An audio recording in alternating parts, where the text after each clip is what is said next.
Welcome back to American Agenda. Let's continue our conversation. We're talking about efforts going after the NRA. Stacy wanted to continue the conversation to get your insight on this topic. Okay, so there's a lot to say here. Full disclosure, I used to write for Ackerman McQueen, which was the PR arm of the NRA. I did a lot of work for them, and those are evergreen columns that you can find at stacyontheright.com. So now with the obligatory plug out of the way, I like to go at this by the numbers. You talk about the NRA having around 5 million members, which is an estimate. They never actually disclose how many members they have. But last year, there were over 8 million new gun owners due to the rioting Democrats across America. Cities on fire means people ran to the gun shops and bought guns. Ammo is at a premium. I think I'm paying 3 times as much for 9mm rounds when I can find them as I was 2 years ago when I would buy them. I'm also an owner of an AR-15, concealed carry certified. I shot marksman on active duty in the Air Force, and so I understand when people are talking about you don't want to face an assailant with empty hands. You want to be armed. You want to be able to defend yourself. That's what the Castle Doctrine is about. That's what Stand Your Ground is about. And that's what gun ownership is about under the Second Amendment, which is our right.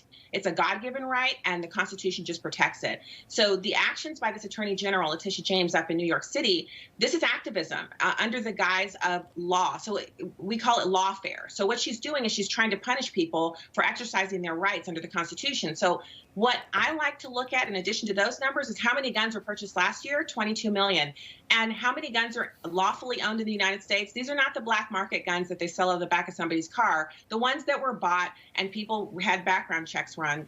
The estimate is between 450 and 650 million. So the Democrats want to take away gun rights under H.R. 127, and they want to make you pay an $800 fee a year. They want to give you a psychological evaluation. In other words, they want to give you the kind of tests we should be giving to members of Congress, but they want to give you those tests and make you pay for it yourself in order to buy a gun.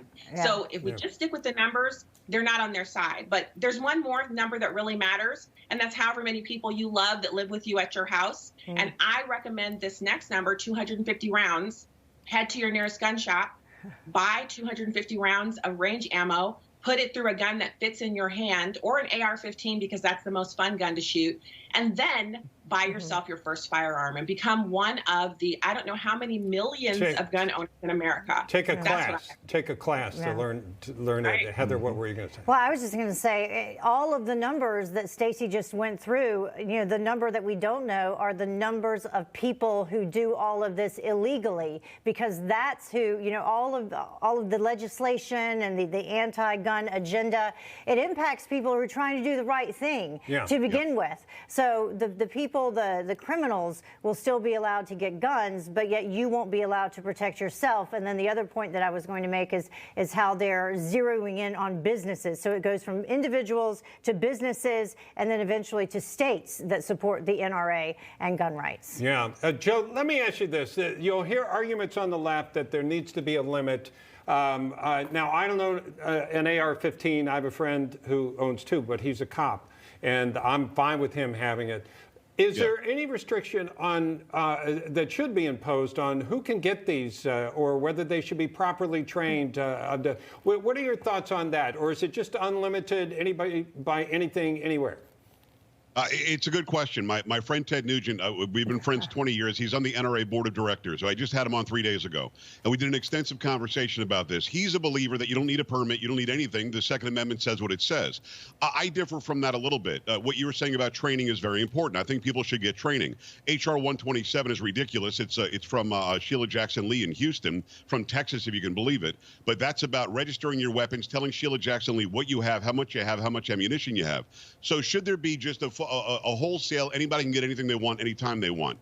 No, not really, not in this day and age. But it doesn't change my mind because it's an AR-15, Bob. I mean, I've got a 40 caliber handgun. I've got a 45. I've got a 9mm, and I've got an AR-15. So am I safer because I just have the handguns and not the AR-15? Am I less of a bad guy if I only have the 9mm and nothing else? Right. No, if you're a bad guy, you're going to do bad things, whether it's with a car or an ice pick or a gun.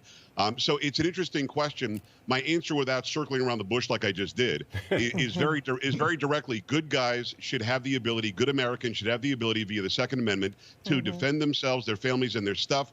And as Heather said very eloquently, if you make laws that say good guys can't have guns, we're going to abide by the law. Guess who's not going to abide by the law every single time? The bad guys are going to say, "Oh crap, there's a new law." But people should know there's some that have a kick to them. There's some that are going to feel better to you than others. So if people go out, that's why. Well, I'll say this: the AR-15 really doesn't. The AR-15 shoots very smoothly. I've got a bigger kick from my compact 40 caliber. Okay, we got to run. I love the enthusiasm here, and we'll continue our conversation.